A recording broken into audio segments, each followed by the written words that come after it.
Good morning, everyone. Morning. With great humility and deep gratitude, we honor the strength, endurance, and sacrifice of our Black ancestors. We honor those enslaved African people whose forced labor was exploited for generations to help establish the economy of our region and the United States. We honor those Black ancestors who persevered despite the discriminatory laws and practices that created a racial caste system, legitimized anti-Black racism, and continue to plague our community today. It is only by recognition and understanding of these errors begun during our nation's origins and continuing today that we hope to correct our path. We acknowledge this exploitation of not only minds and labor, but of our humanity. We grieve for those Black ancestors who, despite their contribution to this city's wealth and freedom, were never recognized, fairly compensated, nor allowed to fully realize their own sovereignty. Because of their work, we are here and will invest in the descendants of that legacy, and through this process, we work to repair some of the harms caused by the city of Evanston. We also hope our focused attempts at reparations will serve as an example to the United States government and prompt other institutional accomplices to begin the process of repair. Evanston Reparations Committee. Thank you, Committee Member Lockhart. And moving on to agenda item 2A, we have our Reparations Youth Art Contest results. This is a really exciting and special contest for our youth in the city to express what reparation means to them. I hope you all will look at the packet and see the art that they've submitted. It's been a tremendous effort on their part. We do have some winners. And since I'm not in the in person, I'm gonna ask Committee Member Claire McFarland, if you could share the announcements. Oh, I'm sorry, I didn't realize if I would have known that. Go for it. Okay. Nope. We have Mia, who is online joining virtually. Okay. I don't know if I'm tall enough to, I want to stand, but I'm so tall. Okay. Hold on. Mia, I only got her to unmute. Yes. Mia, can you unmute? Are they in order? And do you want to share about your art? Also, Okay. Hi, everyone. I'm Maya Hadaway, or Maya Faith. Thank you for acknowledging me. I'm really happy to be a part of this historic movement, and especially in the city where I was born. That's really exciting. And I'm really excited to see these. Sorry. I'm really excited to see our obstacles begin to subside through this historic movement, through reparations. Yeah, basically my piece, it actually came from a conversation with my mom when we were talking about reparations and what that means to us. And the visual that came to our heads was like a bunch of doors opening for new generations as they overcome obstacles that we and our ancestors have endured for centuries. So, yeah, that's the whole concept behind my piece. Sorry.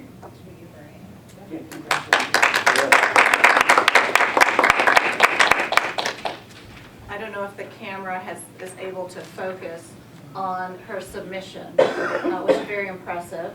And I should have introduced her. She's a second ward resident, and she's in her junior year at the University of California, Los Angeles. There's her submission. And I know you're here virtually, Mia, so I hope we can show you your certificate, which will be sent to you soon. Congratulations and thank you for participating. Thank you.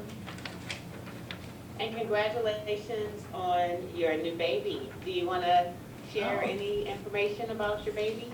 Name? Thank you, by the way. Imanamir, he was just born January 27th. So he's almost a week old tomorrow. Yeah. Well, double congratulations to you. That's wonderful, very impressive. We commend you. Happy to have our next generation, see our next generation developing there. Wonderful.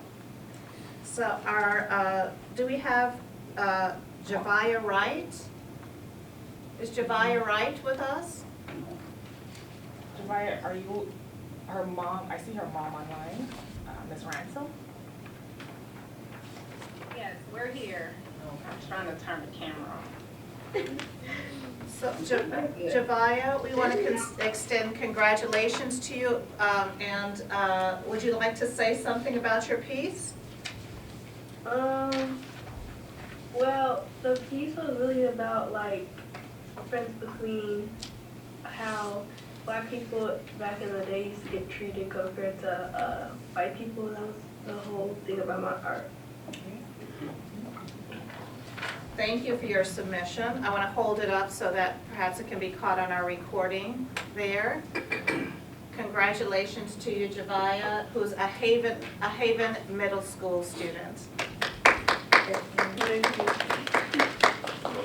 And your certificate, so that also can be caught. I hope you can perhaps see that on the camera, and you'll be in receipt of that soon. Next, is Asaya Williams on? Oh, Asia. Asia, do you want to tell us about your piece? Oh, yes. Can you come up to the microphone? And Asia, you're a student at Evanston Township. I'll let you tell about yourself. So my name is Asia Loyo. I am pleased to come to this meeting and thank you for acknowledging me and my artwork. My painting represents, if you haven't noticed, but at the bottom of the people, those are shackles. The shackles represents the struggle that Black people had to endure while buying property in Evanston. Thank you. Really impressive and love the symbolism. Did you catch that on the camera? And thank you so much for participating, Asia.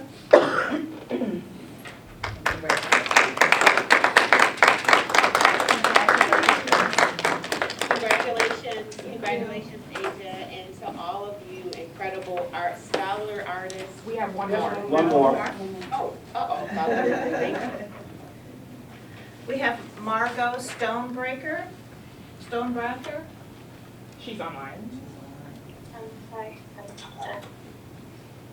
Margot, do you want to say something about your piece? Yeah, Margaret's here. She's a little nervous. Okay. I can read what the description. Okay. She said, I want to pair my art style full of different small doodles with an overall universal message to repair what's broken.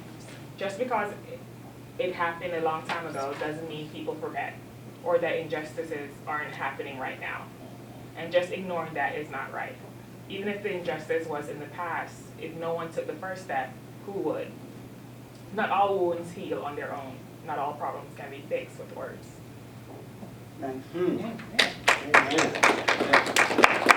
Margot, thank you so much for that submission and for those wise words. I understand you're a student at Haven Middle School, and I hope that you'll be able to see your receipt, see your certificate, your award, and you'll be in receipt of that shortly. Thank you so much, everyone, for participating. Very impressive, the submissions. Thank you. Again, congratulations to all, and I would love for us to figure out a way to share the art.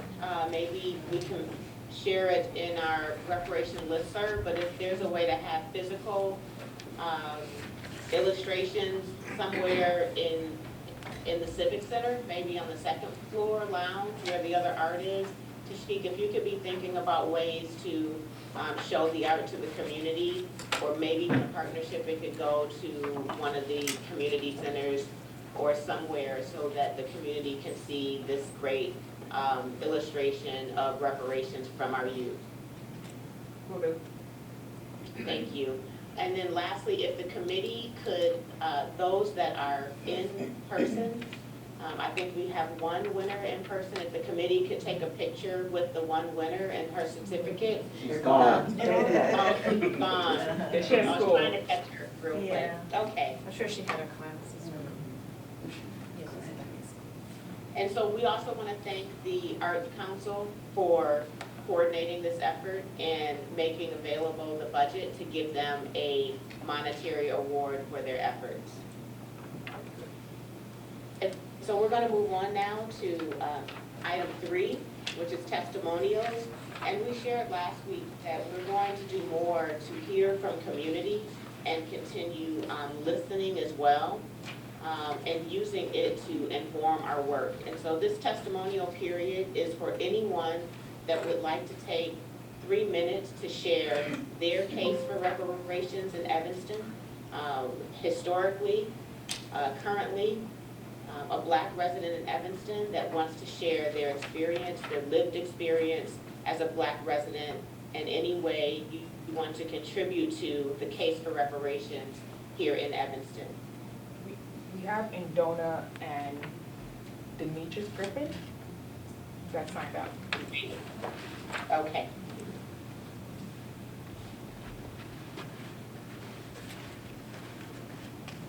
Good morning, everyone. Good morning. My name is Indona Mubunai, and for those that don't know me, I'm a 5th-generation Evanstonian. And my lived experience, I must say, as someone who left here at the age of 17 and moved back over 20 years later, coming back to my hometown and finding that it's very difficult for young families to be able to purchase affordable homes, and extremely difficult for people who want to remain here. And unless you have a very high income, oftentimes a 6-figure income, you will not be able to afford to remain here. And the more you do research on how families have been displaced and how generational wealth has been systemically stolen from Black people throughout the United States, and specifically in Evanston, it's very hard not to become angry. And just personally, my own journey coming back into Evanston and just trying to find an apartment was very, very, very difficult. And I'm proud of the work that my city has been doing and the work that Robin Lou Simmons has been doing, but I just really and truly believe that so much more can be done, and I just wanted to state that. Thank you. Thank you very much, Indana, for your comment and your leadership in community and all that you've been doing to make a difference. I think I briefly saw in the comments that the other testimony is, okay, did I see in the comments that one of the testimonies was not an Evanstonian? If that's the case, I want to make sure that we move them to public comment so that they do at least have a time for their public comment. You should just not ask for people to speak that wanted to. No, it's for the testimony. This is the testimonial part. It's not for public comment. Okay, well, this is testimonial. Okay. Okay. Yeah, my name is Brenda Greer, and I was born in Evanston and raised in Evanston, and I was only out of the city of Evanston for maybe 3 years when my mother went back south. My mother wouldn't, I wanted to buy when I was working in the South, and because of my mother's experiences, I did not, because she did not want to go move back south. I wanted to buy a summer home there. when I was working at Able, and I did not for that reason. I wish I had gone on and did it. Here in Evanston, I've lived most of my life. I was discriminated against as a young single mother raising 3 children when it came to housing. I was discriminated against while working at the Evanston Police Department, and I did file a claim against them during that time. I think Owen Thomas was in Human Relations, and that went nowhere. Also, I was discriminated against by this stop and search procedure by the Evanston Police, and I think that was in the 70s or early 80s, and guns were drawn on me. The reason I was told was because my car resembled a car that had been in a burglary. Someone had committed a burglary. That was not true. I went to the establishment the next day to question it, and no one knew of such thing. So there are other things that I could go on and on and on. I moved to Skokie, Illinois, and I experienced some of the same things, and that was in the late 70s and early 80s to the middle of the 80s when I relocated back from Skokie to Evanston. Skokie was the worst place I could have lived, and I was discriminated almost every other week while living there as far as the police were concerned. So I do hope that in the future things will change. Seemingly it's not happening, especially for our black males when it comes to law enforcement.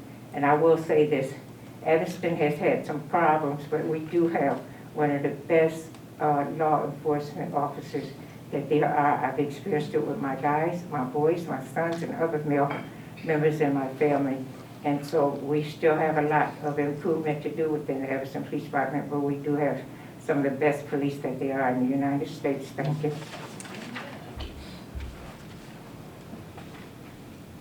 Thank you, and also thank you for always showing up for us, being present, lending your voice. Thank you for participating in this process for years, Ms. Greer. And everyone should know that these testimonies will be on record. They'll be in our minutes, and we will look to document them in some formal way in the future. Is there one last testimony for this week? I think I see someone waving their hand. We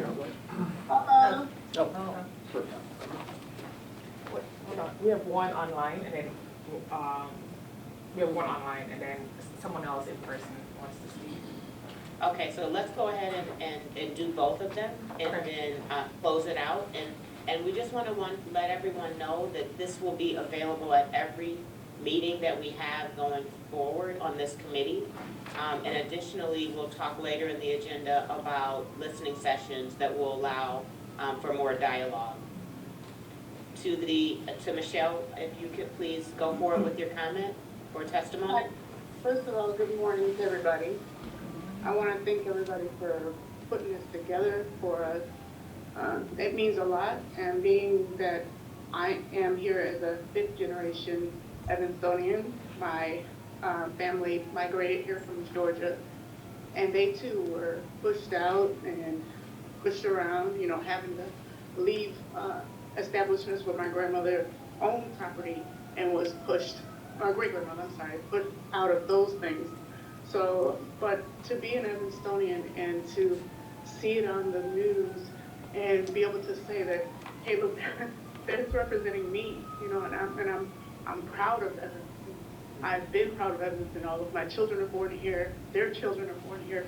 So my first thing is to thank you to Evanston for finally putting something in place and being the forefront to the nation to say that this needs to happen to African Americans. There are so many things that have happened. If you look at Evanston alone, if you look at certain parts of Evanston, you can see where certain parts are kind of left behind. You know, there's no flower planters in certain parts of Evanston, but there are flower planters in beautification in other parts of Evanston. Those things need to change the mindset and to change the heart of of those people, the people who are there. So I just, my thing is, thank you, it's really thank you for putting this together, and I hope to be any kind of help that you need on the ground or anything that you need me to do. Just keep my name, I'm gonna be there. Thank you so much for sharing. I know that it's tough just reflecting on our experience and the experience of the elders in our family. So I want to thank you for sharing that. That's what brings us to this work. And please do, Tashik, if you could make sure that you go ahead and add Michelle to our listserv if she isn't added already for updates. And we will keep your name, Michelle, for volunteer needs and outreach and all of the above. So thank you very much. No problem. I think we have one last in person. Yes. Yeah. Hi, my name's Nick Murphy, 1229 Pittner Avenue neighbor. For one reason, one main, just brass tacks reason to keep reparations going in Evanston would be the fact that it's an entitlement. Typically, you don't let entitlements go after they get started. You just keep that train going for as long as you possibly can. That's the general rule here in America. So why stop that now? Number two, more meta to all of us, is that we started reparations here in Evanston. We own reparations. It started here. It's our baby.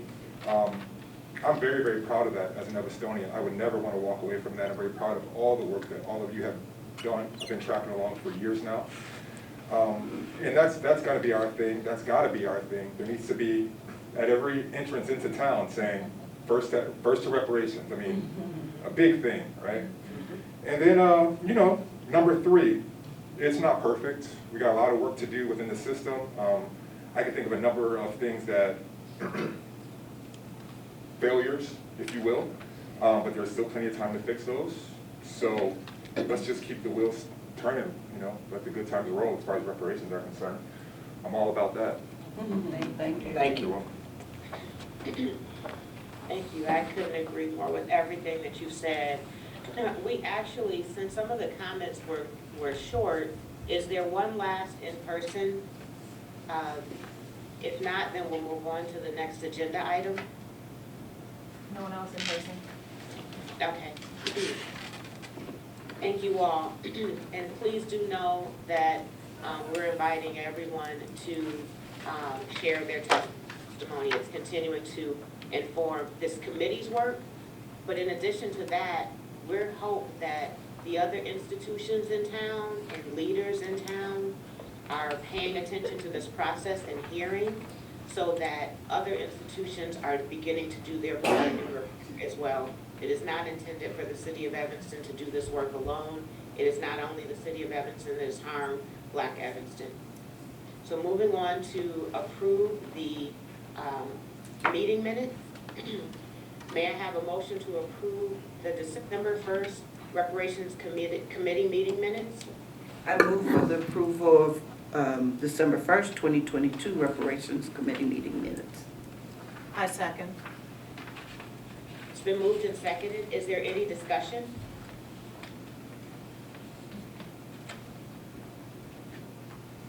Seeing no discussion, is a roll call needed, or all in favor, aye? Which is needed? I'll do a roll call. Thank you. Committee Member Barber, Aye. Committee Member Lockhart, Aye. Committee Member Sutton, Aye. Committee Member Harris, Aye. Committee Member Burns, Councilman Burns, Aye. Committee Member Simmons. Aye. Motion passed unanimously. Motion passes. And then we have, may I have a motion to pass meeting minutes from January 5th? I move that we approve the minutes from January 5th, 2023 reparations meeting. Second. It's been moved and seconded. Is there any comment or discussion? Okay, we'll wait for roll call. Committee Member Barber, Aye. Committee Member Lockhart, Aye.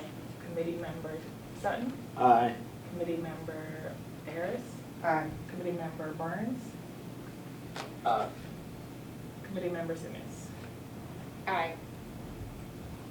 Okay, that, the motion passes as well. We have a few items for discussion. 5A, we have approval of the Reparations Committee's meeting time.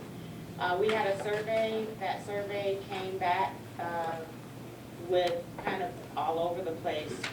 But we do have some limitations with particularly our council members already having very packed evening meeting commitments. And so it looks like, if I'm not mistaken, we are either staying at 9 or moving to 10.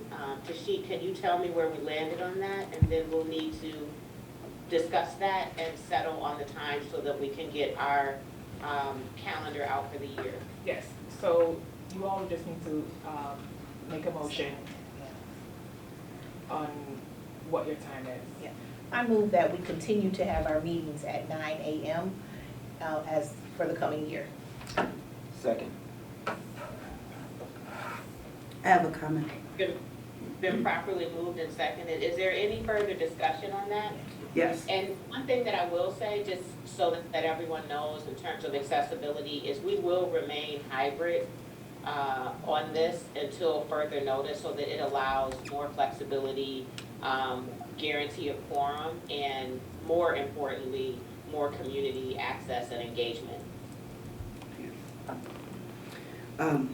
Thank you, Councilmember Harris here.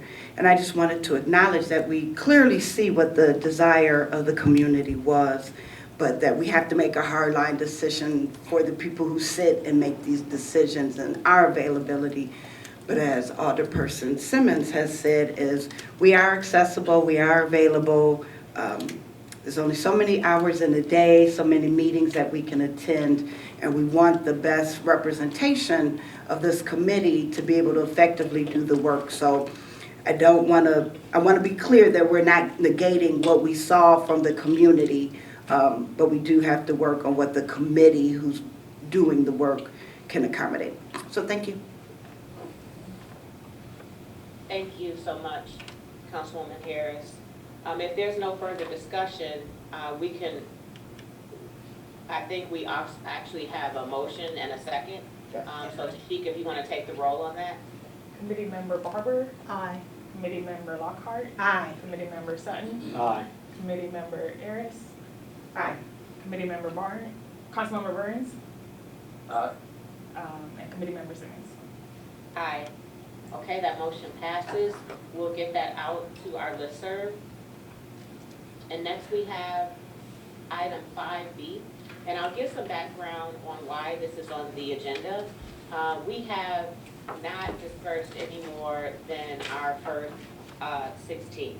And that's huge that we've done that. It's huge that we have set aside an agenda. We've found a funding stream. We have figured out and operationalized how to disperse, have dispersed. We're still far ahead, more so than any other in this process, but we're not okay that we have only delivered the first 16 benefits. And so as we look for a more long-term solution, I wanted to bring up for discussion an extension, a very limited extension of the SEPA agreement so that we can get more benefits out while we look to a more long-term solution. I am fully committed to a different solution than this, but I'm struggling to see we are losing our ancestors and to see that we now have funds because of this committee, because of the Evanston City Council. We have an additional revenue stream from our real estate transfer tax. And the only thing between us and dispersing more benefits to our ancestors is an administrator. And we can temporarily use, by extension, and SEPA, who's already been through the process of dispersing, we can temporarily use them until we commit to another option, which we'll discuss later in the agenda. And so I wanted to just bring that up for discussion and see if we can take an action on that so that we can immediately, and Tashik, were you able to find out if SEPA had the capacity to immediately start intake and process with our ancestors? Yes, so Audrey and I met with Rob of SEPA, and I think Rob is online as well. Audrey, do you want to provide some background on that meeting? Yeah, I can, yeah, definitely. Hello, everybody. Audrey Thompson, Director of Parks and Rec.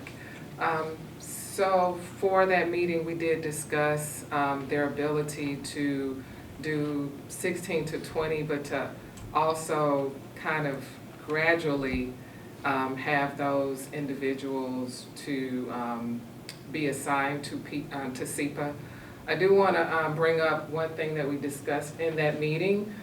Because we have so many ancestors that are who are left on the list, we'd like to pursue really going through the entire list to find out what those individuals would prefer.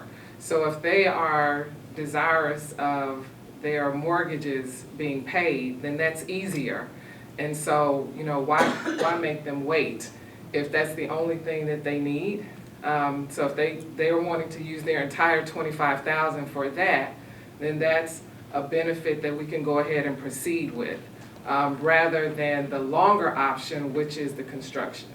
So, you know, we'd like some direction from the committee as to how we can proceed with the entire list.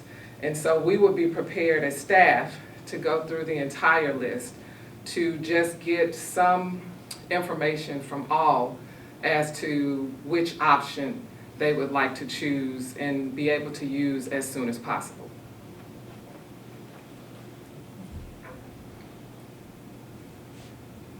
We have Mr. Sutton. First, I want to commend you, Audrey, but I have a very, very serious concern. Okay. We have two individuals that have been placed in the category of ancestors who do not own property through no fault of their own. Whoever the city person was who filled out their application made a mistake.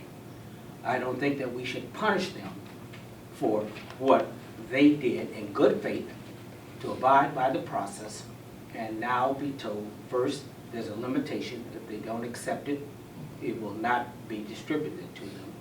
But on the other hand, I want to thank you for the kinds of options that you've given. And me, as a committee member, whatever option that you have given them that they approved, I approve. So I thank you for that. So let's move on with that.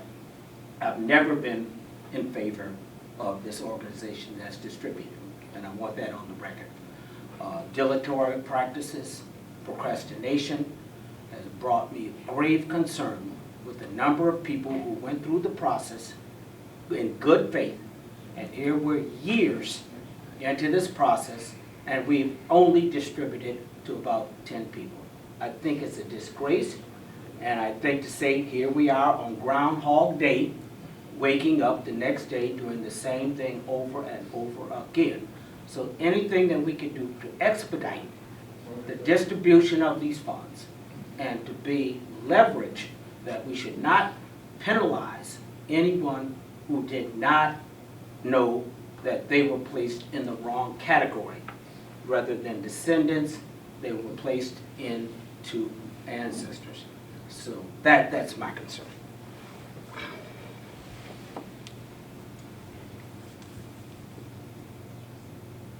Committee Member McFarland? Thanks for recognizing me. I have two comments.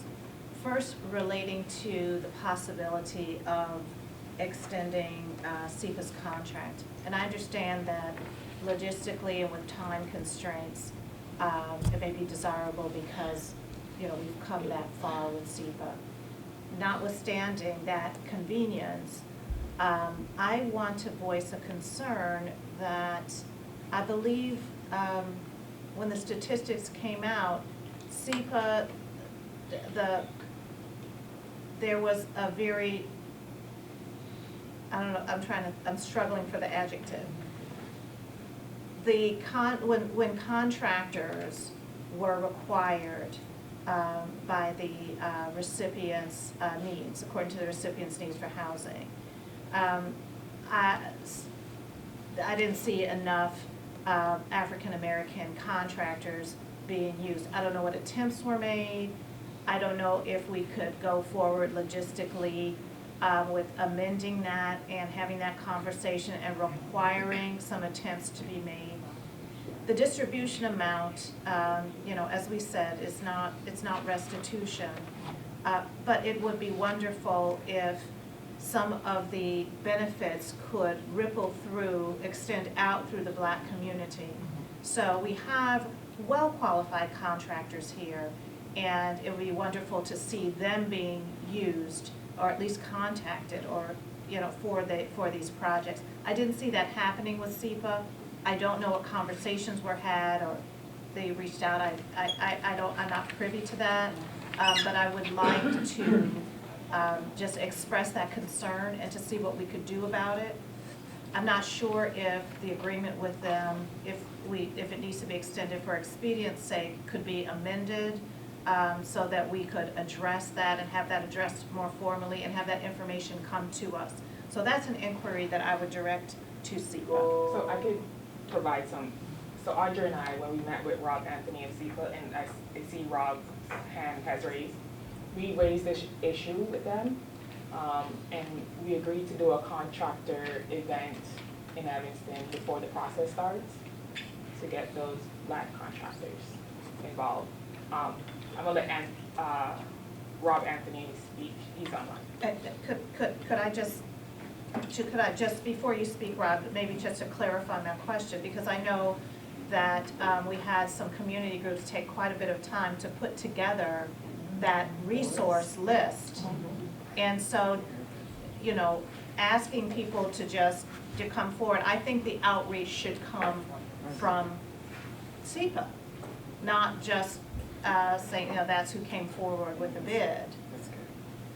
But, perhaps that was done, I don't know. Thank you. I'm going to add something before Rob speaks.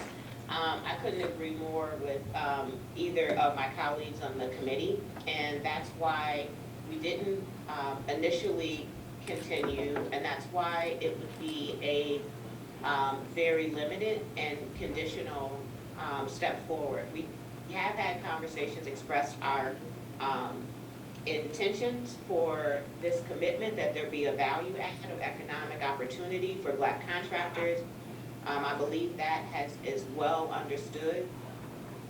And so I want to make that point, that also this is, I believe we have some urgency to begin getting dollars out. So we can hear from Tashik on what the process will look like for an alternative, which I think we have more interest on the committee for an internal contracted or a staff person that is taking direction directly from the committee. But this would be a temporary option and a way for SEPA to, actually engage more so with Black contractors than they have in the past, and we would have more oversight on making sure that there is compliance with our intentions of a value add. So Rob, if you wanna speak to that.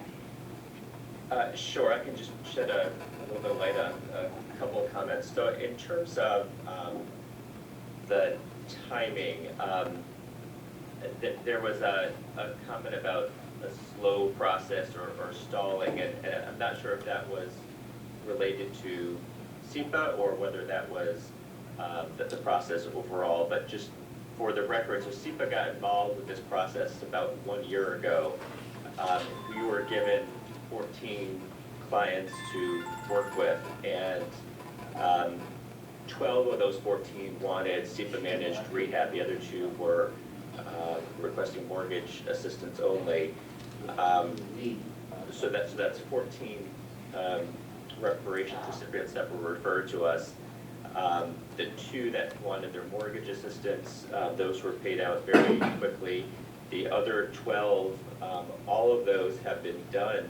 The rehab have been done over the past year, with the exception of 2.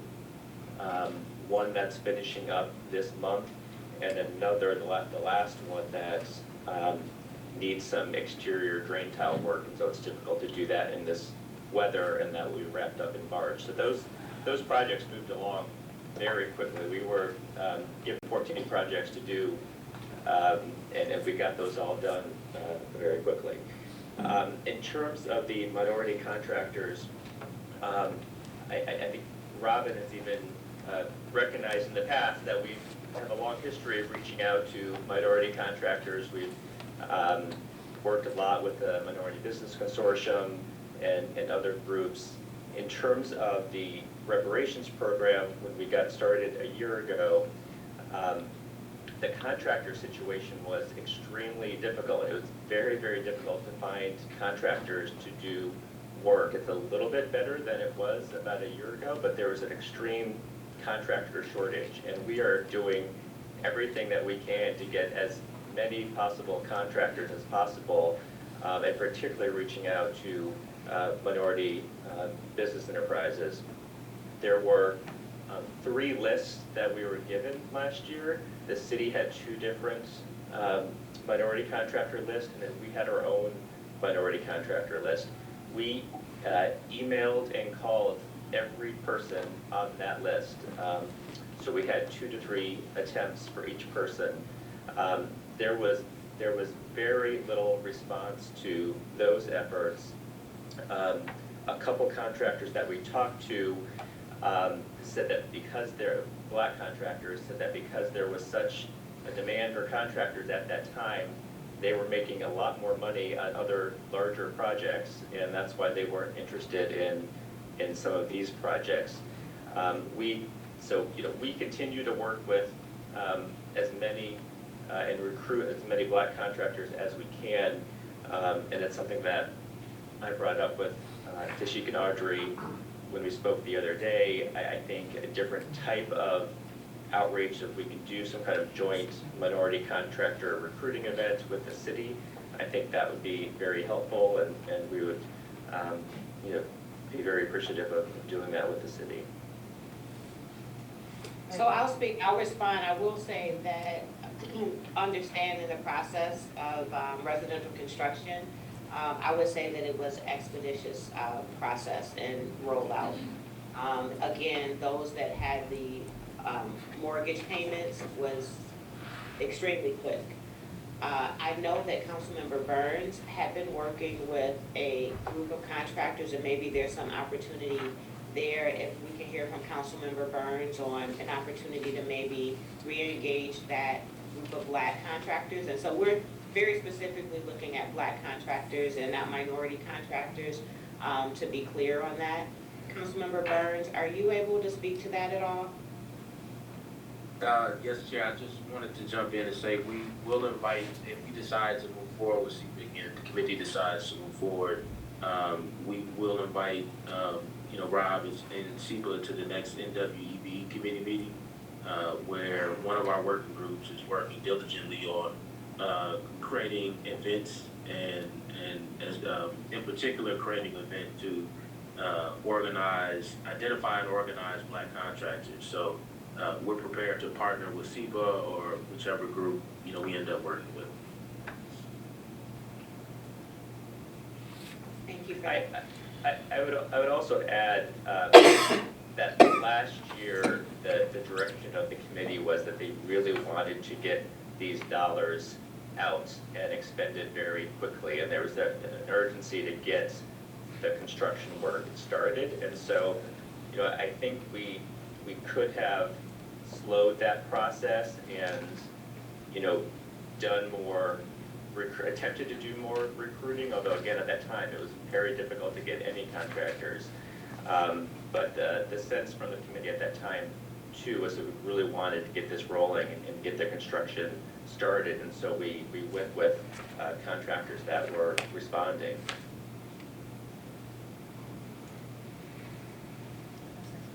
So this question is to staff. Some parameters when you met with Rob to see if there is a path forward on how many of the recipients, what would the limitations be, or what is the discussion here in terms of the terms of the agreement to move forward temporarily? So it would be 2 to 3 a month. So they would want the applications for the construction to be 2 to 3 per month. But we would look to contact all, if that is approved by this committee, we would look to contact all, so that if there are individuals who only want mortgage payments, then that's something that we can roll out ASAP to SEPA, which we're hoping will reduce the number. In all fairness, I would also like to be transparent about what that process might look like and what other challenges we may have or face because of going through the entire list. So if we go through the entire list, we know that of the over 100 that we have left, there are people who fall into, you know, like 1, 2, 3, so the succession of how many people we have. So that means that if number 80 would like to have their mortgage paid, they may receive their reparations payment prior to someone who is number 18. So I just want to make sure that we're thinking about that, and that we really have to be very open and honest. Number 2 is that if we're saying that number 80 will have all of their payments on their mortgage, we also don't want it to appear that we are pushing people in that direction because the other options take longer. So when it comes to construction, we all know the challenges that come along with that. And so giving SEPA 100, and that's not even the direction of this committee, but if we're looking to get payments out in order to, you know, because I am saddened to look at the list and know that there are individuals on the list who are not here anymore. So I just want to put everything on the table so we can, you know, so you all can make a decision based on just some of the things that we thought about as far as, you know, the numbers, and that there will be people who are at a higher number who will get their benefit prior to people who are next on the list. So if 18 selects SEPA to help with construction, or anybody, that is a longer process than paying out the mortgage payments or paying a lump sum. Thank you, Director, for that additional information. That's never been up for discussion. We absolutely cannot their notice of where they're at and are expecting to receive benefit in order, and that is the only way that we can move forward. So with that, I don't see how we would even discuss skipping the line or anything of that order. Committee Member McFarland, did you have something else to add? Yeah, I totally agree. Can you all hear? Oh, it's on. I totally agree. I think it would cause us some legal problems. We've already announced and people know their order. And understanding the desire to be expedient, but I've gotten calls about other issues with the order. Would we reconsider, you know, by age order, because some people are nearing or passing their 100th birthday? You know, and that's a valid concern, or some people have pressing health concerns and want to receive before, you know, while they're here with us on Earth. These are all pressing concerns. So I just don't think legally, once it's been announced, exactly what you said has been announced, people are aware of their place on the list. I think we've been inviting problems and perhaps litigation if we started switching that up. It may inform us for future programs, but this has been announced, and I think the things that have been, you know, announced and put in place and are out rolling to the public, we have to try to slog through and perhaps be mindful with our other, we have our economic development, our education piece, these other pieces that are coming out. be mindful of some of the things we've learned in this process. It is new and we're learning, but I don't think we can change up midstream. Thank you. Committee Member Lockhart? I just see that we have, a couple of issues before us, and I want us to really focus on, what we're discussing. I mean, first we need to talk about the timeline that we're going to extend the contract, which we've talked about. And then we need to talk about, I think, reaching out to our ancestors. And I do think finding out what they need is a good idea, but not necessarily with the thought that they're going to jump the line. So that we have an idea of those 122, and I'm not sure if that's the exact number, ancestors, where they are and what their needs are and what their expectations are for the program. So that we as a committee do have that information. And with SEPA, they also, while we're using them, while they're working with us, they would also have that information as to what time, how many people they would need to provide construction work for. So that's my comment. You have committee members that. Right, I just want to address staff, my concern about those members who are already deceased. What process? I don't believe in ex post facto laws, but I do believe there's been a considerable burden placed upon people who should be either descendants or should receive the benefits of their deceased person. I want to know if legal to give me an opinion of why we can't put these into unclaimed funds and through the Illinois Treasurer and let the families, rather than have us go back to court, go through wills, go through all of this probate procedure, which I think is an additional expense to people they should not incur. And I'm not opposed to the lottery system, okay? We decided on that. That's the one we're going to have to stick with. But I think at this time we could probably make some amendments due to age considerations, health considerations, that we're not really pushing anyone up, but the expediency of their current condition and our lack of procrastination to get this through, there should be some balance and consideration between those two issues.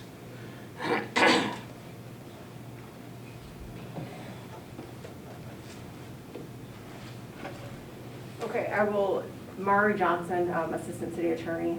I will try to answer those kind of in the order that you presented them. In regards to making the money unclaimed funds, I would have to check into that to see kind of what the ramifications are. Primarily because once that money, leaves us, then a different organization gets to decide kind of how it's dispersed. And I don't know necessarily if that would be in line with what we prefer. So I would have to do some research into that.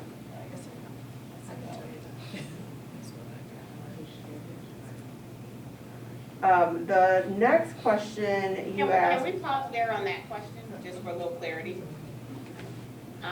When we made the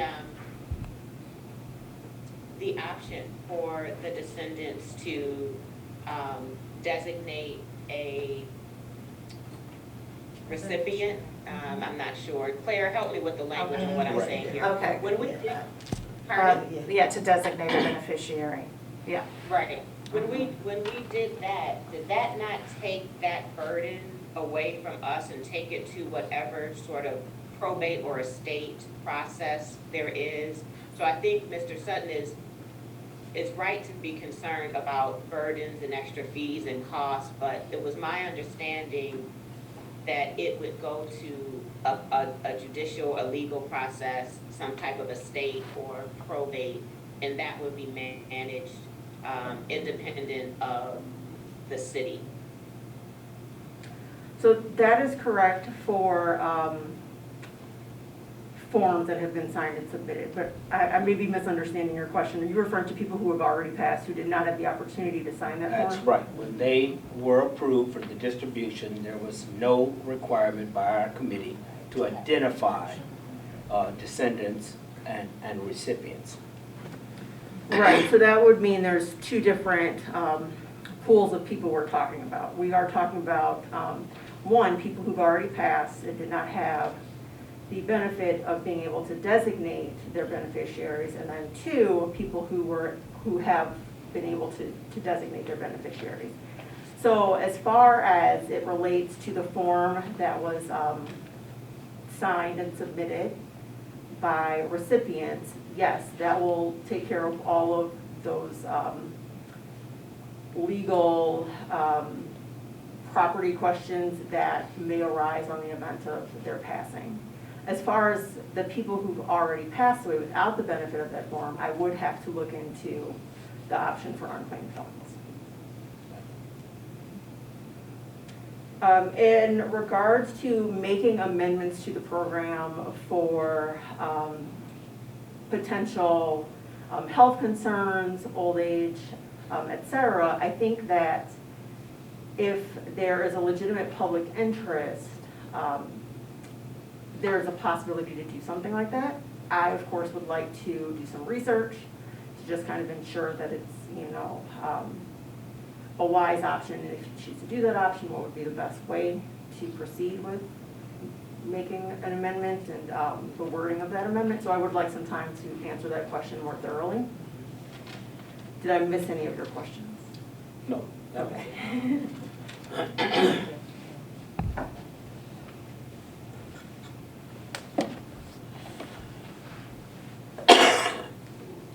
So with that, Director, you said that the discussion with SEPA was 2 to 3 per month. Correct. For Now, say those- in the event and I agree completely with Committee Member Lockhart on doing an assessment of where they're at, so we have it for our own information, especially as we move forward to a more long-term solution. So if I'm hearing you say, and correct me if I'm wrong, 2 to 3 rehabs, but say, for example, in the first 10, 3 of them want to pay down their mortgage, is that 2 or 3 applications, period? Or is it 2 to 3 rehabs and say as many mortgage payments as possible, since that's a pretty easy transaction? Correct. So as many mortgage payments as possible. So that 2 to 3 is really just the construction. Okay. So any of those that are assisted with the construction. Okay.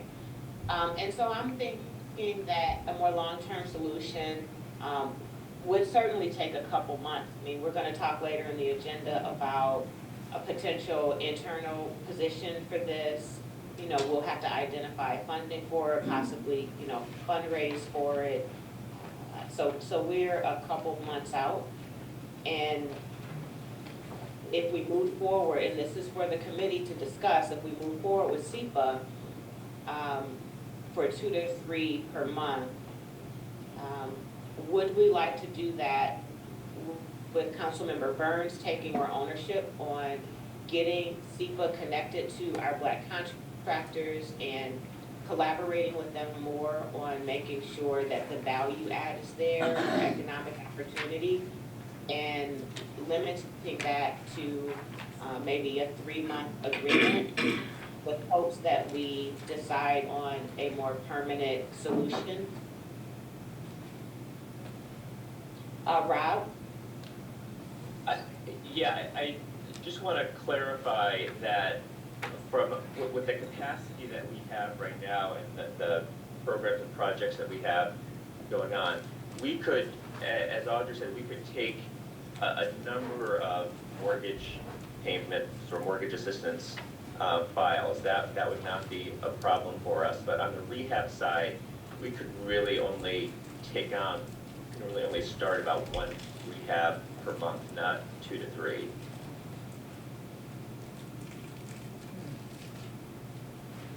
And the other piece that I talked about with Audrey and Tashik is that we've donated all of our services up to this point between January last year through November last year is about $30,000. By the time that we're done with this, it's probably going to be close to $50,000 of in-kind services that were contributed. We also, we are very supportive of the reparations program and want to help in any way that we can, but we can't continue to make that kind of contribution, so we'd have to find some kind of funding source to help cover some of our costs in administering the construction piece. The mortgage piece is I'm not concerned about that. There's not a lot of time involved in that, but the construction management is very, very time consuming, and we have construction managers that we need to pay. Can I just add?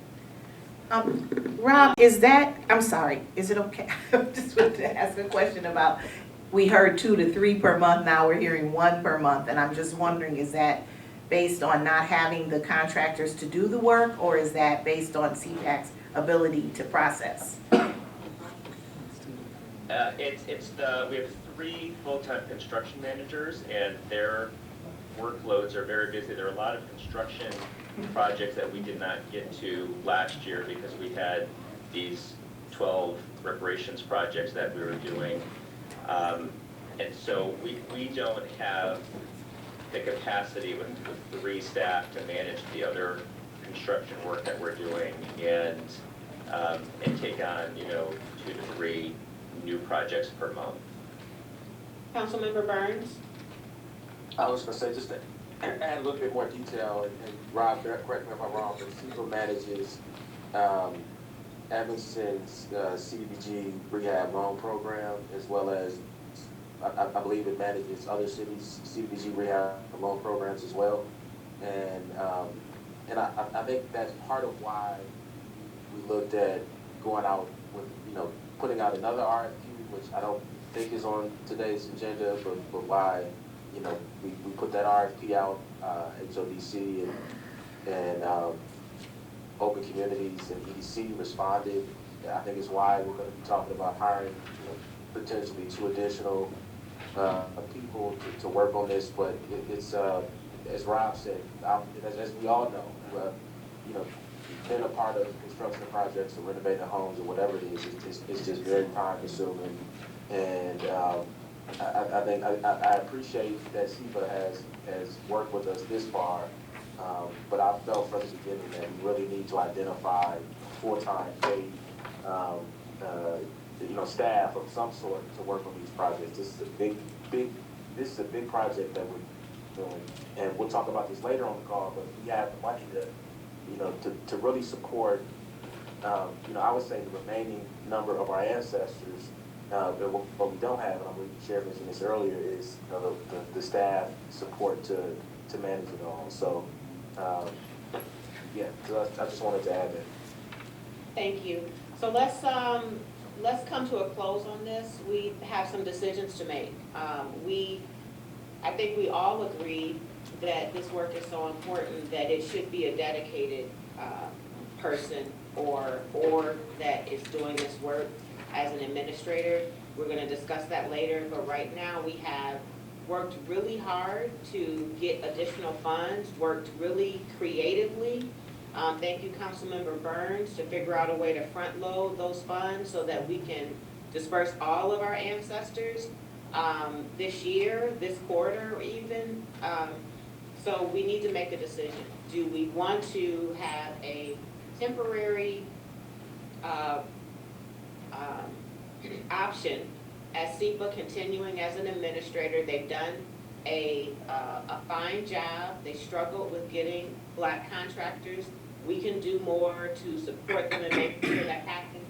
Or do we want to just continue on pause and wait until we come up with a more long-term solution? We do have that other response from our RFQ, from the 3 org collaboration. We're going to talk about some other things. Let's just get a motion at this point on if we want to move forward. I'm hearing that CEPA has a capacity to do 1 rehab a month, sort of unlimited capacity to do mortgage payments, and the same would be the case for those that are looking to hold their benefit to look to purchase a property. Or do we want to just pause, completely and continue to work through the process to identify a long-term solution. That's gonna include finding the funds to do so, because we've also made a decision as this committee, which I completely support and probably made the motion for, is that we don't use our reparation revenue to fund administrators and other organizations and partnerships and so on. But I also feel very confident that there is enough interest and commitment in this work in this community and beyond this community from foundations and other partners that we, and even the city council, that we can find a way to fund a paid, dedicated staff or organization. So if we can move the conversation in that direction, that would be great.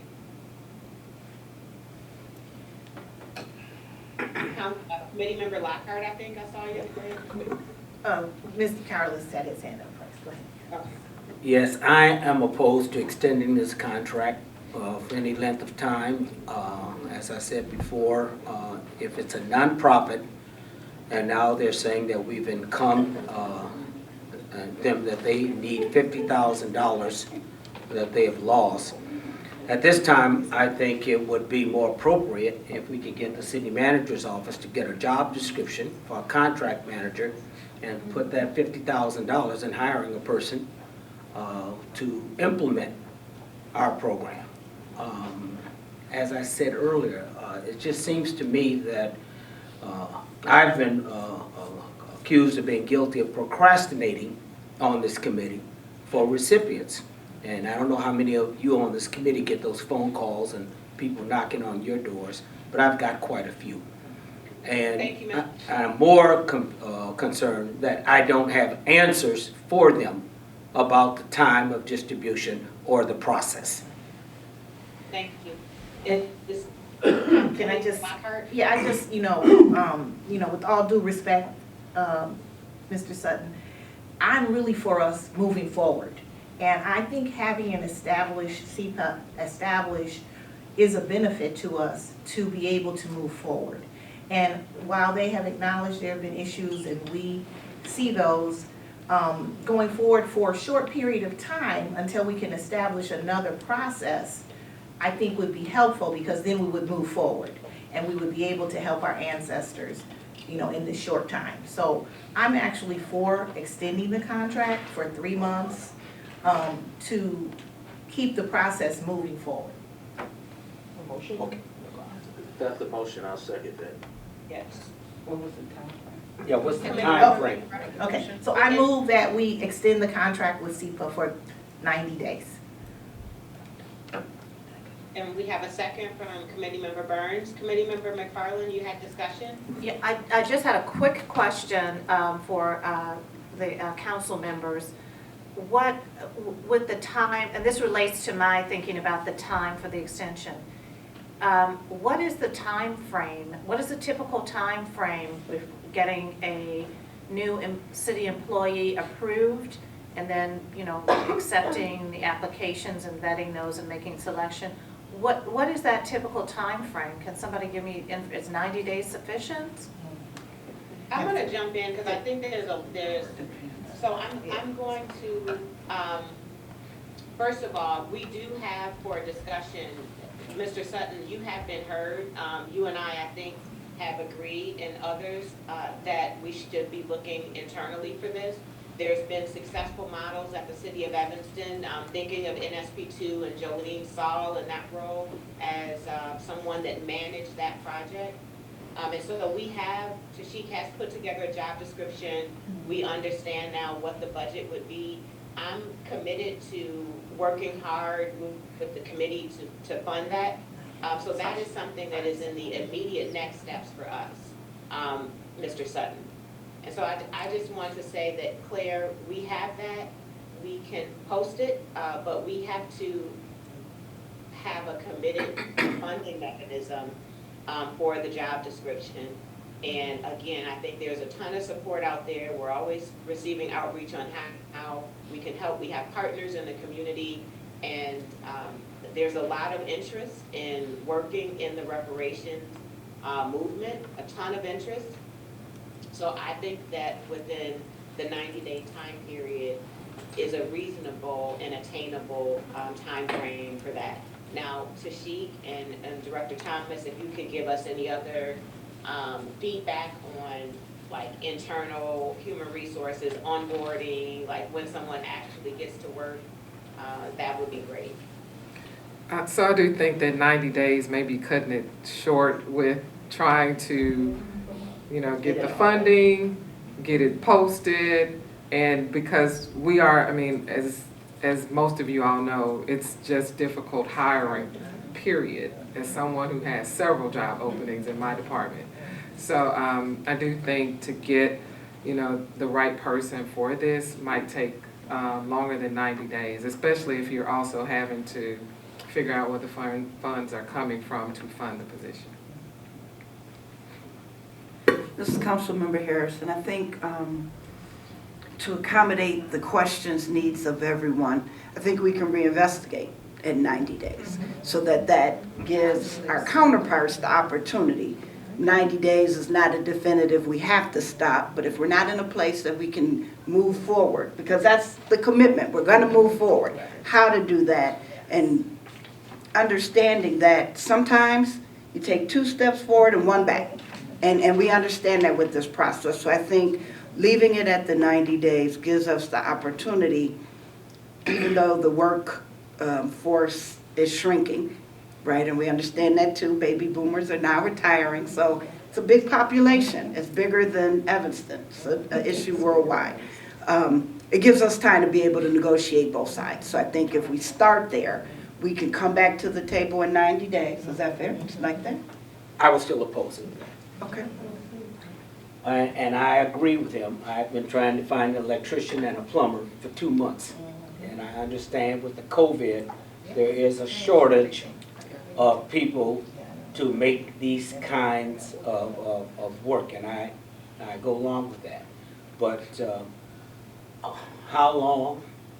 Not long. How long? Not long.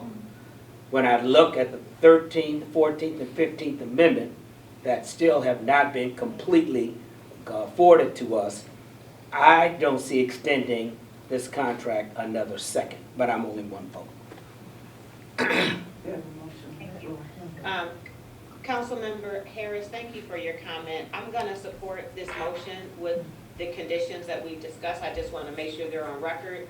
Councilmember Burns and the MWE committee and all other black contractors, this is a call to action to black contractors. We've done this before, but this is another call to action to black contractors to get in touch with Councilmember Burns and the MWEBE committee so that you are on file and CEQA is able to do outreach with that as a condition, with the 90-day agreement, and that none of our reparation dollars that are coming in from designated tax revenue and other contributions are used. And so I know staff have some other ideas on how that can happen with support from the city manager's office and possibly other partners, but I think that part has already been understood with staff and with CEPA.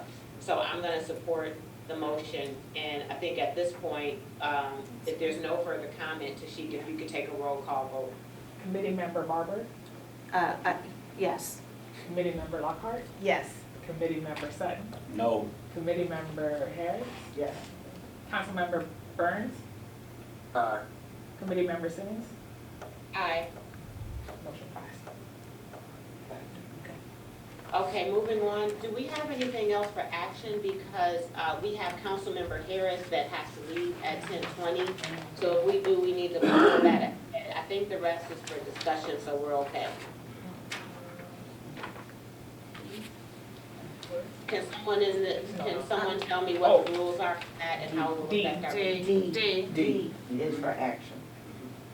Transparency regarding the reparations fund. And we have our budget manager online, Clayton Black. Okay. Do we have, Councilmember Harris, do you have 3 more minutes or no? Yes, yes, Okay. thank you. So let's pull that one forward. providing transparency regarding the amount in the reparations fund. So we hear you, everyone that comes to public comment. In this case, Ms. Tita Payton, I know that I have heard you in how can we mix up the funds now that we have a few different revenue sources and have more transparency in the amount of funds. And I have put that challenge before our CFO's office and the team there that can respond to that. If you could unmute yourself, Mr. Clayton, and give us some feedback on that. Sure. Can you hear me okay? Yes. Okay, thanks for giving me the opportunity to talk this morning. So Tashik asked about how we can be more transparent with reporting. So, you know, with the new real estate transfer tax, I think that we can be very transparent on a month-to-month basis how much money we're bringing in from that. Tashik can report back out to the committee how well that new revenue source is doing, and that money is immediately accessible and ready for the committee to use as it comes in. Same for donations, of course, as you've been using those. The problem does come into play when we're talking about cannabis revenue. So the Illinois Department of Revenue has issued a rule that says we cannot in any way disclose until we have 5 such businesses in our community the amount of recreational cannabis tax that we're receiving. So the problem, as with the question as Tashik presented it to me, was if you combine real estate transfer tax plus donations plus cannabis tax, and we were to provide you that number, you're able to FOIA the community and say, how much real estate transfer tax is there? How many donations are there? And very easily determine the amount of recreational cannabis tax. So we have a way of helping mask the actual amount of recreational cannabis that comply with IDOR rules. And so, you know, we can be transparent with the other 2, but until we have 5 such cannabis businesses in our community, we have to make sure we're following the law on that. So I hope that answers the question, and you know, if you have any other questions. It does answer the question, Clayton. So our expectation is that you will provide Tashik with a report on real estate transfer tax revenue, and she can report that back every month at the meeting. Absolutely. Our collections division already does that report. They've done that every month for the last 5 years, so we can make sure Tashik's receiving that report. There's a reconciliation process during the first week of each month where we go in and true up the actual amount to make sure it's correct. And so usually by, say, mid-February, early to mid-February, you'll know exactly the amount for the month of January. Okay. And as Corporation Counsel Cummings mentioned in our last meeting, you can go back and see the cannabis revenue, past cannabis revenue. Was it back 3 months? Or he gave us some information on how you could look at the cannabis revenue that was coming in. We just couldn't get an up-to-date report. Clayton, committee member Simmons is referring to the monthly finance report. Okay.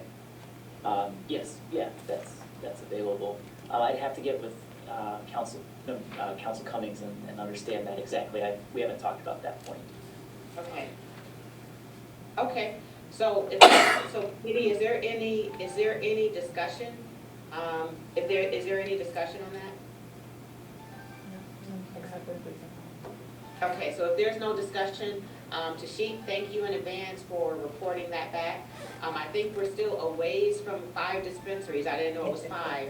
I do think I saw Councilmember Reed make an announcement that we might have another dispensary coming. Did I see that somewhere? Yes, on Howard Street, I believe Mayor Boar and the team are working on a dispensary on Howard Street. I doubt we'll ever have 5. I don't think we will want 5 because we want to make sure that the market can support the existing businesses. So I don't think we're ever possible. That was one question I did have. Is it just dispensaries or is it any type of cannabis organization? Or does it need to be 5 dispensaries, please? That I don't know the exact answer to. I would venture to say it's 5 entities, 5 entities that are generating recreational cannabis tax. And so I don't know enough about the cannabis market to know if places that aren't dispensaries are generating recreational cannabis taxes or not, but. Yeah, that helps. It's probably just dispensaries. Okay, all right, that's. Either way, Councilmember Burns, your point is well taken. We really never even projected to have 5 when we passed this in 2019. So with that, thank you, Clayton, for your report. Thank you, Tashik, in advance for reporting back. And we'll continue to figure out ways to address transparency. One more. So with that, excuse me? We have one more item to be voted on. That's the approval to hold quarterly reparations committee listening session. Okay. So do we need to take a roll call vote on placing this on file though? Yes. Okay, so I move that we accept and place this report on file. Second. Committee member Barber. Aye. Committee member Lockhart. Aye. Committee member Sutton. Aye. Council member Harris. Aye. Council member Burns. Aye. Committee member Simmons. Aye. Been properly moved and seconded. So next for action, we need to have more engagement with communities. So in addition to the testimonies, we want to have quarterly listening sessions where we hear from community and we respond. It'll be a dialogue. That's been some of the critique, and we want to make sure that we respond to that. So in lieu of a reparations committee meeting, a regular committee meeting, we will have a listening session starting, did I say next month, Tashik? Correct. March. Okay, so this is a motion that we have quarterly listening sessions in lieu of our committee agenda, and we hear from community, we continue to be informed, we respond to them in those meetings so that there is more dialogue. Before we vote on that, I wanted to say, additionally, I've asked Tashik to get some collateral for us to be more in community. When there's community events, at our community centers, in our faith community, wherever we are convening as an Evanston community, I would like to have a reparations committee member there tabling with, a tablecloth and information and, one-pagers and available to answer questions. And I would like for us to start that pretty immediately. I asked Tashik to get us a City of Evanston calendar so that we know of events. And I'm asking the community to reach out to the reparations committee, contact Tashik, and invite us to your events, and we'd be happy to be there for tabling or announcements. If you want an announcement at your church or your event, we can give brief updates. We want to do better about community engagement. We've been working really hard on trying to operationalize this, but we need to get back to more community engagement. And with that, I move approval that we have quarterly listening sessions in lieu of our committee meeting on that date. Second. It's been properly moved and seconded. Councilmember Burns? Yeah, I wanted to invite Tashik or whatever staff person is, will kind of handle the outreach on March 18th. We're organizing a mobile DMV event and senior resource fair, March 18th, if we would. And a lot of organizations will have tables, and I think it would be great to have someone there to talk about the reparations work. Awesome, thank you, Councilmember Burns. If there's no further discussion, I move approval. I second. Committee member Barber. Yes. Oh, aye. Committee member Lockhart. Aye. Committee member Sutton. Aye. Council member Harris. Aye. Council member Burns. Aye. Committee member Simmons. Aye. Thank you.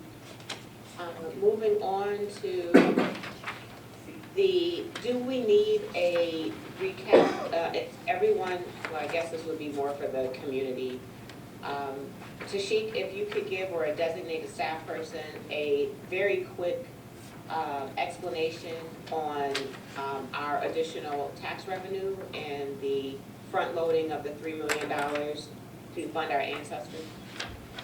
Well, since our budget matters, Clayton? I'm sorry, Councilmember Burns, is that a new hand? That is not, no, let me lower it. Okay. Hey, can you hear me okay? Yes. I literally just stepped away and just got back to my desk and I heard my name, so. So this is in regards to the there were two resolutions that were passed by city council. Combined, the motion is to transfer $3 million from the city's real estate transfer tax to the reparations fund. So we just want to let the community know about those. So, yeah, the real estate transfer tax is a tax that all individuals pay when there's a transfer of real estate, whether it's residential property or commercial property. The city has a tiered step system for how you pay your real estate transfer tax. Basically, the higher the value of the property, the higher the rate you pay on that higher value property. So it's kind of a graduated tax. The last 2 years, the real estate market's been really, really hot, and there's been a lot of residential and commercial properties, and so those taxes have both been very, very high the last couple of years, ranging between $5 million and $6 million total. We expect that market to cool off a little bit. It's been an exceptionally hot real estate market with inflation as well. But basically, with those two ordinances that the city council passed, the first $3 million that's generated this year will be direct deposited right into the reparations fund for your use towards your goals and priorities. So it's impossible to predict whether you'll get that $3 million by December or by May. Really just depends on how high value properties sell here at the start of the year. So hopefully that gives you a summary of that ordinance. Perfect. Thank you. Is there any discussion on that? Okay, thank you for the update. And next we have, go back to what we mentioned. Oh, for consideration. So these are the job descriptions that would be needed to be administrators of our reparations, this additional restorative housing benefit. And you have them there for your consideration. If there's any discussion on it, we can have that now. I think this is really the work needs to happen on how do we fund it and when is it posted. I imagine we don't have a commitment of funding. And I'll be working on identifying funding.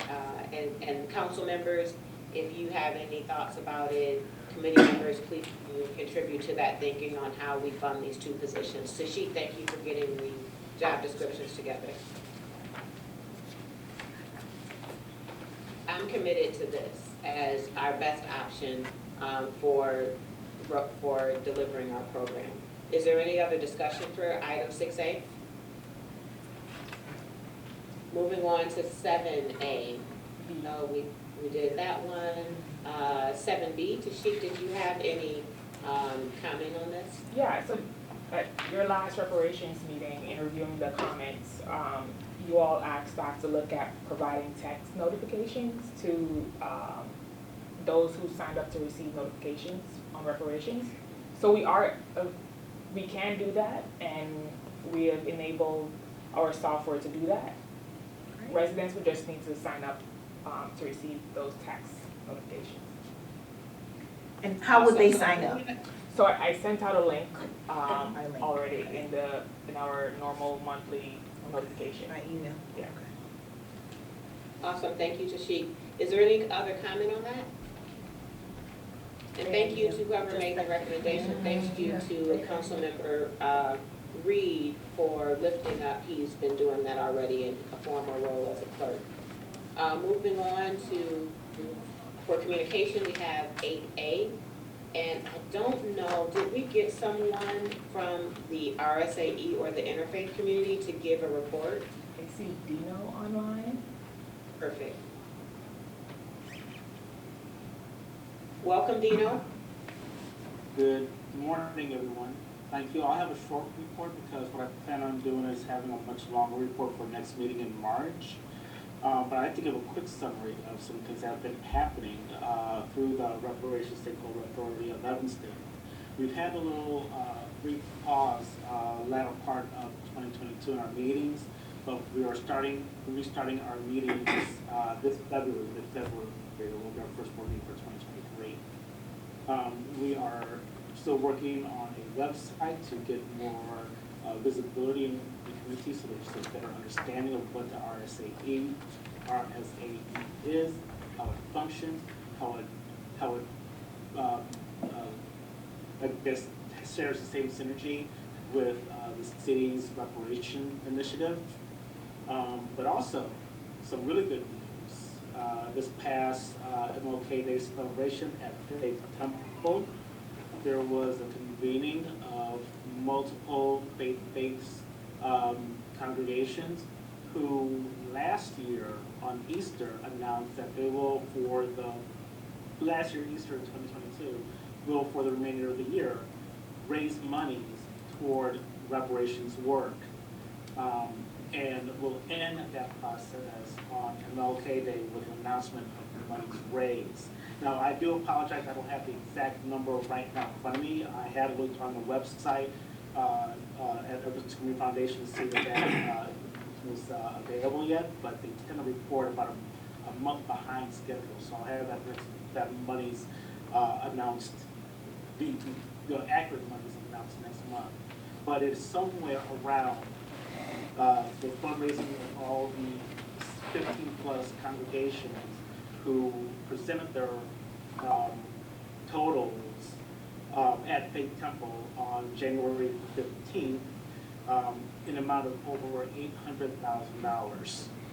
So that brings the RSAE, well, we say Douglas Community Foundation's reparations fund pool to over $1.3 million.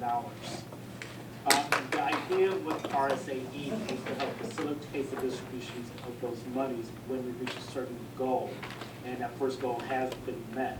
So this year we're starting to strategize how we will facilitate the best use of those monies that will benefit the harm communities. So this is a long-term process. The RSAE envisions this money to continue to grow exponentially to possibly outlive, if it comes to that, the City of Evanston's efforts, but complements the City of Evanston's efforts. So I've been listening to all the meetings here at these convenings of how there should be one pool of money. The important thing about this is that the RSAE is answering a concern that came up about 2 years ago about the limitations of the city funds and how they're distributed and how it's the processes that it has to go through. And the thought idea was to have a different pool of money that can be more controlled by the harmed community and directed by the harmed community without the impediments that funds coming through the City of Evanston may have. So we see this as a positive thing and can only enhance the greater work that we do in the City of Evanston, expanding our partnerships, expanding our opportunities to create new funding pools to the concerns that have been initially outset with the work of Robin Simmons when she was alderman in the city. Thank you so much, Dino. Thank you for your leadership. Thank you to the interfaith community. Too many to name. I understand that number of congregations, including synagogues and churches, is up to 19 now. Many more that are in support. There was a very special Martin Luther King Day service at Faith Temple Church of God in Christ, where there was interfaith community, packed house, every seat was full, and there was a community screening of The Big Payback where the interfaith community hosted all of Evanston. About 400 residents were in attendance, and they made that announcement. I think I saw in the chat it's actually 842,000. And as you heard from Dino, there had been giving already happening with the RSAE. So look for Dino to share more information. Once we have it from the RSAE, we will definitely share it through our listserv at the city. This is a companion effort. These are not competing efforts. This is what should be happening.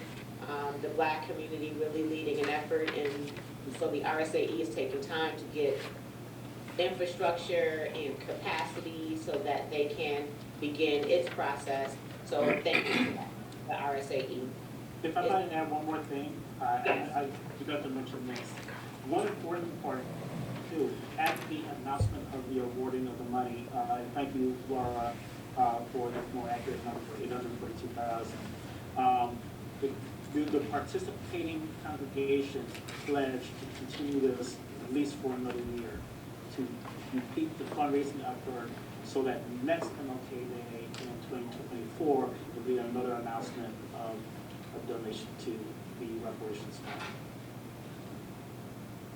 Thank you again and again and again to the interfaith community. I want to say, I just need to pause. I know we need to get off this call, but we had a really special Martin Luther King Day whole weekend.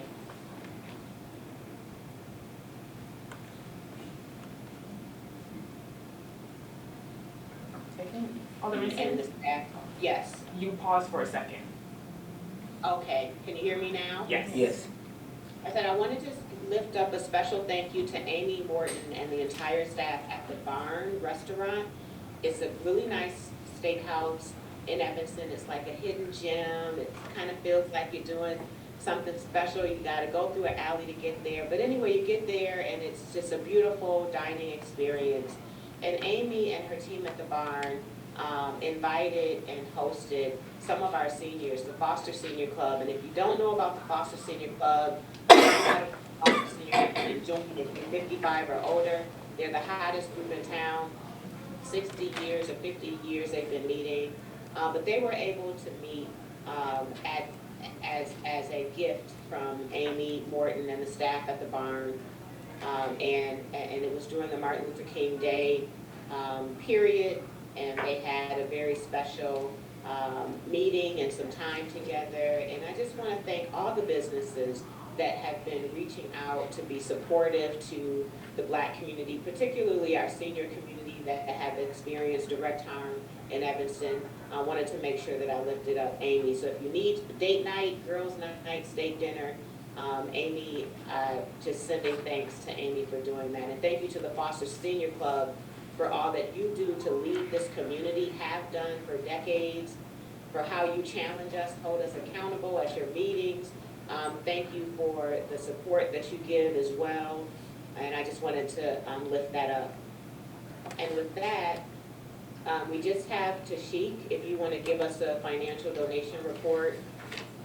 So as of February, the city received $42,931 in the donations to the Reparations Fund. Thank you. And we have public comment. How many are signed up for public comment? We have 13. Okay. Do we have committee rules on time for public comment? No. Okay. So with 13,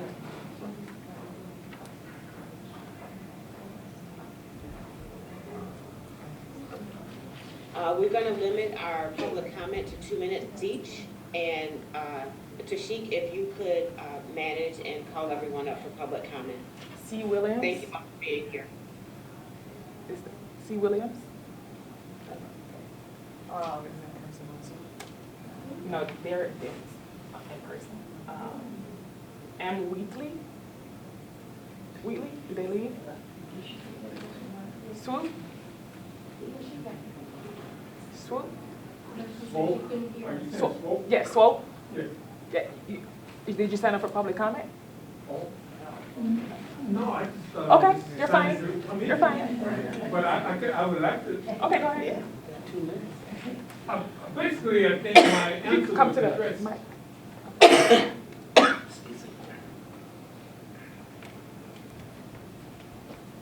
Greer is next. Good morning, and thank everyone, especially the community and ladies, to give me this opportunity. But I think my questions, I didn't realize that I was signing to be put on the spot to ask the question, but they were answered. My wife just recently made her transition in life, and she had encouraged me to put her on reparations. And the answer, I think I understood it to be that she's maybe still on that list? She is. Is that correct? Yes. All right, and it's only 122 people? Remaining. That's it? Remaining. For ancestors. Yes, for ancestors. That's it? Okay, well, thank you for giving me an opportunity to speak. Yes, ma'am. Could I just ask what your wife's name was? Eleanor Swope. Eleanor, and just on behalf of the committee, just to extend our deepest condolences. Thank you. Thank you. Ms. Gerder, followed by Ms. Giles. I hope that I won't get thrown off. But now, did he receive the form that before she passed away? He needs to know, regarding that. And that's also my concern. But let me start where I wanted to. My birthday was January the 29th. I turned 74 years old. Audrey, I hope I don't go on that list. Look like that's the only list I'm gonna get on, and then I will receive a mausoleum at Sunset or Skokie Memorial. That's what it's looking like. There was nothing in which was expressed from start. Seniors that don't own homes here in Evanston, I can't pay a mortgage. There's no bank that's gonna give me even a 3-year mortgage, 15 or 30-year mortgage, unless I was the millionaire that wanted the money here in Evanston. I was not. I, from start, had concerns. I love Robin. I applaud her for going forth with this as long as this had been on the table and as many people involved that it was where it was, and she did go forth with it. I appreciate her doing so.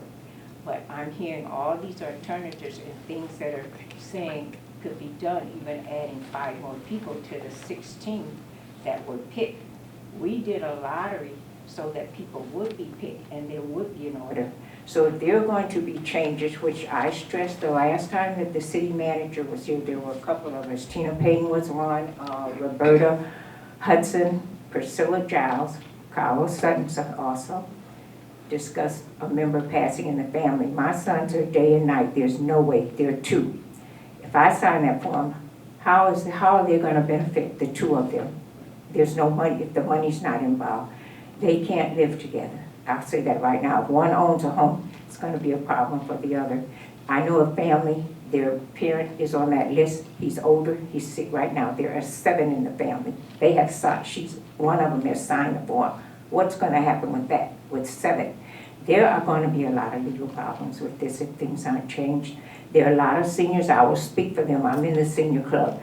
A lot of them have sold their homes, they have them no more. So how are they going to compensate also? We are the ones that have really, really been discriminated against. My generation, during the 60s, it started, even that's when it really started. So there are a lot of us that were really in all ways discriminated against that should really benefit. So I hope that going forward, the city attorney, financial people, I have a person I've talked to, a financial advisor, and said that there is a way that we can compensate this money. It has to be considered for those that are on housing, fixed income, people that are getting benefits for medical. My medicine's $4,000 a month. I am discussing, if I get cash, how can I benefit and without being hurt financially? I get help with my rent, I get help with my medical. I can't pay $4,000 a month. So I hope that it will be considered, that there could be a cash benefit paid, and that it could be done like the stimulus money. It didn't affect us. There was ways that government set that up. So thank you. I don't see Ms. Giles. She left. Holland? Holland? Yes, Holland. Followed by Kenneth Whitman. Aye. Whitman.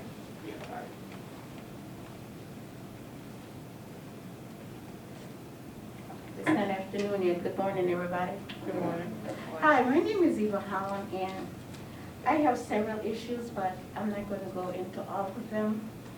But one, I was kind of concerned that one of the staff mentioned reference to whether or not something would go through probate or just have an attorney look into the situation before the board decided. Speaking to the mic. Before the board decided what to do. We really couldn't hear back there, so several people left, including Ms. Long, but we had one of the same question I had.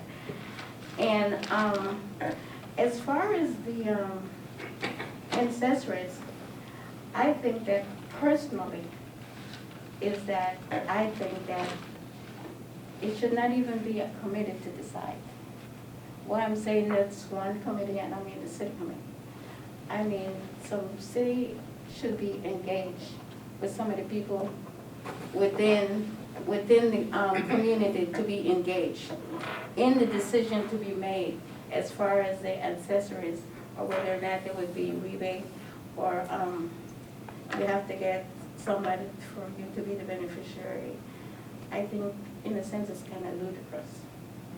The reason why, because You're speaking to the mic. if a person deceased, whether it be male, female, or children, or whomever, but once something is being presented, all those scopes should have been looked into before we decided now to say you have to get an attorney to sign for a beneficiary or power of attorney.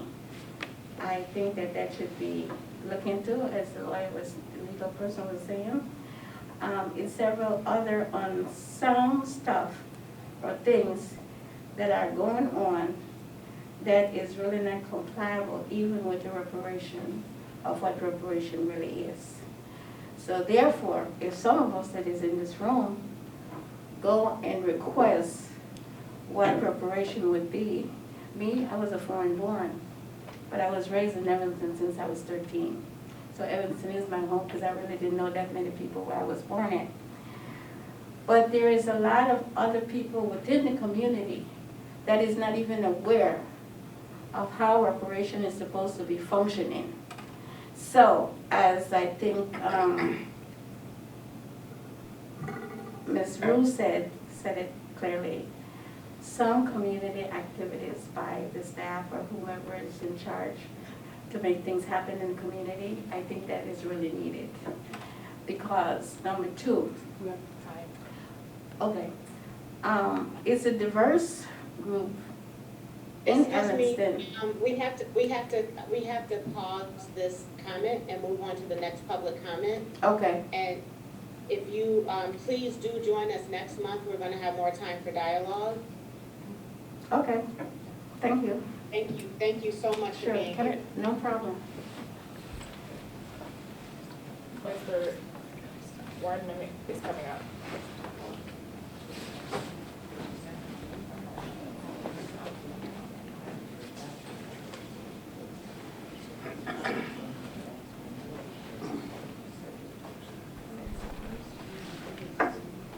Good morning, everybody. Good morning.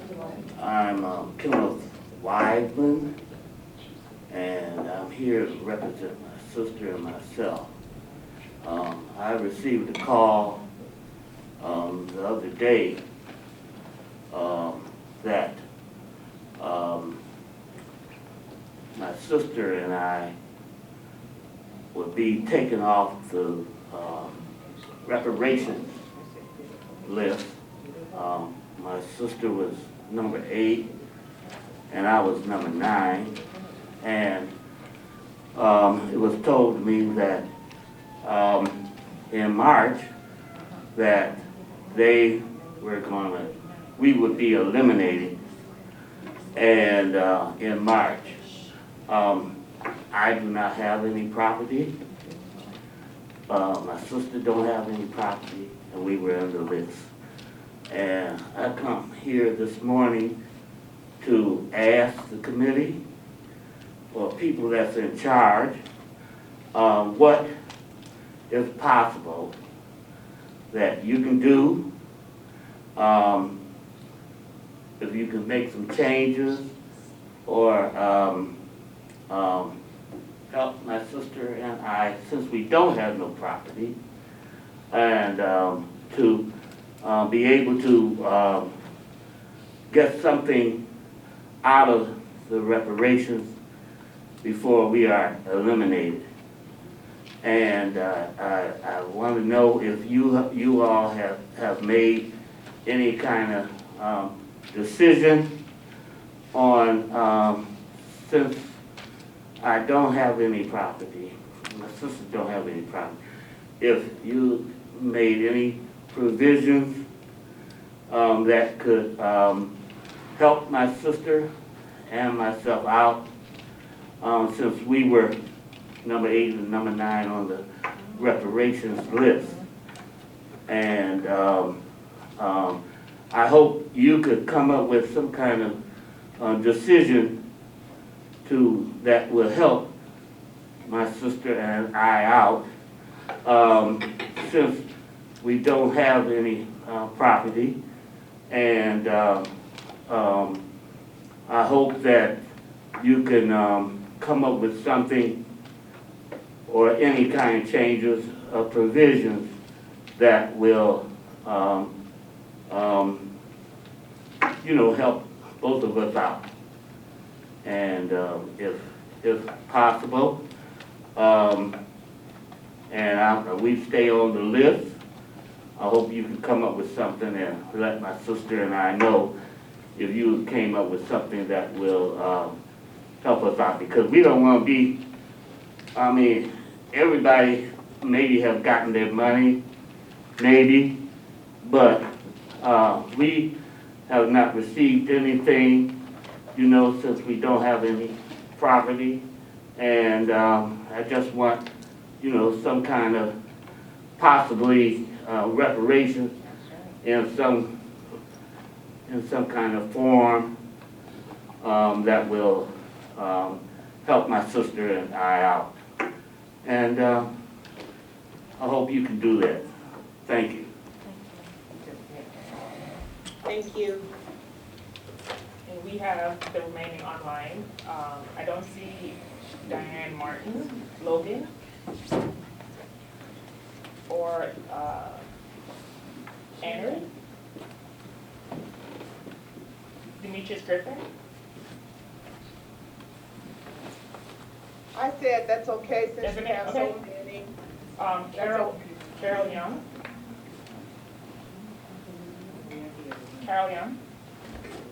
Yeah, I had sent a note withdrawing my desire because of the time frame. Ms. Tina Payton. Hi, good morning. Can you hear me? Yes. Okay, I hope this gets recorded as my last comments were partially deleted. Thank you, Chair Ruth Simmons, for trying to answer my questions and concerns. I appreciate you actively addressing them. I would like to reiterate several things that I say most meetings, that the money should be held in a bank, in an interest-bearing account. It should be up to the Reparations Committee to find a black bank. I know Chair Ruth Simmons said in the past that you had contacts with someone, a black bank, and this money should be held in a black bank. No non-for-profits should be involved in handling money or holding money. So I'm very devastated today that you are giving white people, because that's who SEPA is, white people, $50,000 to distribute money when there's people on this line right here that can't even get their reparations money. And you're giving it to an organization to do distribution. This is very, very offensive and should not be the case. And also, does this have to go to the city council for a vote? Also, I see that NU Northwestern is at many events about their stadium, so maybe you should get on their list to talk about reparations.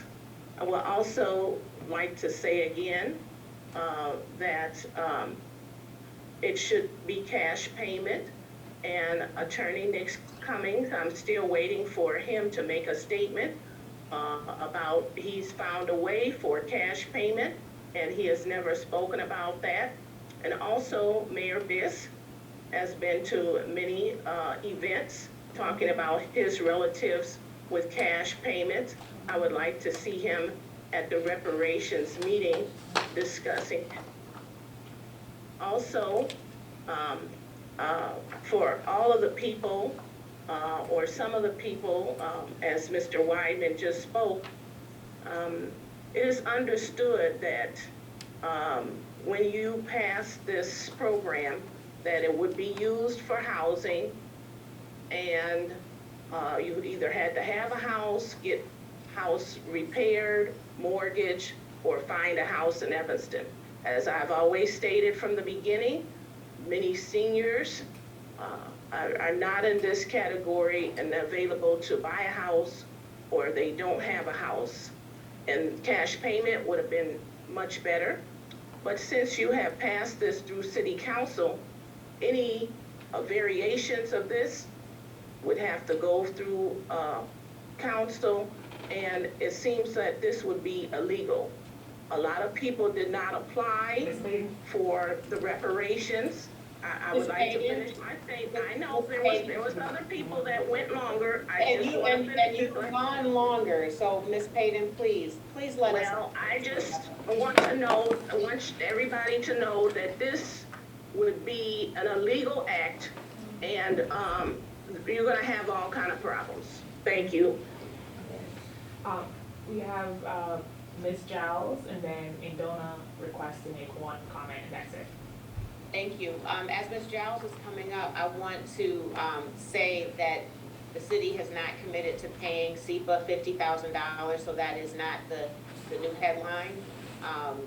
That has not happened, and it will not happen with reparation fund dollars. So I just want to put that out there as a point of clarification. Ms. Giles, she's online. Yes, I just want to say I'm very disappointed in the way the reparations were made, the rules that were made, the ideas for, because it's not benefiting all of the black people who were, all of the black people in Evanston who were discriminated against, who are still being discriminated against. I think that it should not have been, only 15 people could not, if that was the number, the first number, only 15 people could not maintain the black residents in Evanston. It should be something that would benefit everyone in all of the black people in Evanston, because all of them were, all of us were affected. And it's, whatever next step you take should be something that is going to benefit all of the black people. And in Evanston, those who, well, if you want to make any distinctions about which, all say those who were, who have roots here in the United States. But there, I'm sure, are some who were not. But I just can't see counting people that would not be the whole city of Evanston. Thank you. Thank you, Ms. Job. Last person, Indona. Hi, it's Indona again. I just wanted to know, after we finish with the housing portion, when we were going to start the next step, which is economic development. Thank you for your public comment. Tashik, that's the last public comment? Correct. With that, I want to just close out this meeting with lifting up Black History Month and the obvious commitment to Black History Month by this committee, being that we have volunteers and elected that are showing up to do very, very, very, very, very difficult work. Every comment is heard. It's not enough. We have more work to do. So we don't even really take it as criticism. We take it as more information to do more, and we're working on doing more. Thank you. Thank you. We want to also make sure that there's so many great Black History events that are happening this month. Please do look at the city calendar, and Tashik, if you hear in community about events, please do send them out in our reparation listserv so that folks can be informed. And if you want to do your own self-learning during Black History Month, please do go to Shorefront Legacy website, and I believe they may even have some events or some open hours. If you don't mind chiming in to let us know how the community can access Shorefront during Black History Month. Absolutely. So this is an unusual year for us. It's actually the first time we're not sponsoring any Black History Month work. We are in a period of transition of leadership. I am stepping down as executive director, and we hired Maurice Bell, who will be taking over that position as executive director. That does not mean I will stop involvement in the Shorefront, but I'll still be involved. But yes, please head over. I just put in the chat on our website address, www.shorefrontlegacy.org. On there, please navigate through there. We have resources on there. We have our online journal. We also have a collection of audio interviews that we've done over the decades of long-term residents who give their take on life in Evanston and that of the North Shore. It's resources being used a lot for publications, research, dissertations, even documentary films. And we're delighted to be part of the City of Evanston and the North Shore communities to tap this wonderful history that we have here and put the Black communities in the North Shore on the map, which was not where we were not before Shorefront existed. So thank you. Thank you, Dino. And I want to say that lifting up documentaries, the big payback, you can stream it on PBS. It doesn't cost anything. And so many of you all are in this documentary. It's a fair representation of what's happening in Evanston. Also, the 1619 Project on Hulu, I would recommend watching that. Just strengthening the case for reparations more so on a national level. It's an excellent series based on the work of Nicole Hannah-Jones. Those are some more national options you have. And Jared Davis, I see your hand. Public comment is over, but if this is a Black History announcement, please unmute yourself. If it's not, then we're going to have to see you next month. Hey, thank you, Chair Simmons. It's not, I did have, I'm not sure what happened to it, but when I signed up online, I did ask to be in public comment. Okay. This is simply something to let everyone know, and I will send this to Tashik so that she can get it out. But I am with Commissioner Josina Morita's office now, and we are having a listening session for the Evanston community this Sunday at the Levy Center at 2 o'clock. If those could not make it in person, we will also have a Zoom meeting beginning at 4 o'clock.